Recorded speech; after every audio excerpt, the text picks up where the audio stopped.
আসসালামু আলাইকুম। মাত্র একটি মাল্টা দিয়ে আপনি আপনার বাচ্চার ঠান্ডা, কাশি, সর্দি সবকিছু কমিয়ে ফেলতে পারবেন। তো কিভাবে কমাবেন সেই টোটকাটা আজকে আমি আপনাদের সামনে দেখাবো। কিভাবে আমি আমার বাচ্চার ঠান্ডা লাগলে আমি এই টোটকাটা করে খাই। তো ভাবলাম যে আপনাদের সাথে এই বিষয়টা শেয়ার করি। যেহেতু আমার বাচ্চার উপকার হয়, যেহেতু আপনাদের বাচ্চার জন্য উপকার হয় সেইজন্য সামনে নিয়ে এসেছি। তো এখানে আমি মাল্টার জুসটা কিন্তু ১ টেবিল চামচ মতো নিবো। নিয়ে এটা ভালো করে সেঁকে নিবো। নিয়ে ১ চিমটি লবণ দিব এটাতে।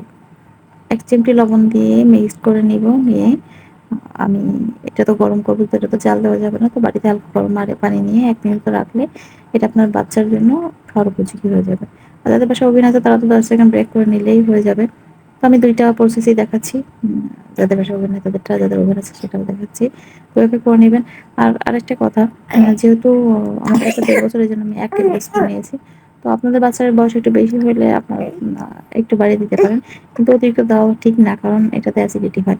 আরেকটা কথা, যখন আপনার বাচ্চার ঠান্ডা, সর্দি, কাশি যখন প্রাথমিক পর্যায়ে, তখনই সাথে, সাথে আপনি এই টোটকাটা বানিয়ে ফেলুন। লেট করে যদি লেন্দি হয়ে যায় তাহলে কিন্তু এই টোটকাতে কাজে আসবে না। কারণ তেমন ফল দিবে না। তখন অবশ্যই ডক্টরের শরণাপন্ন হতে হবে। ভালো থাকবেন সবাই। আল্লাহ হাফেজ।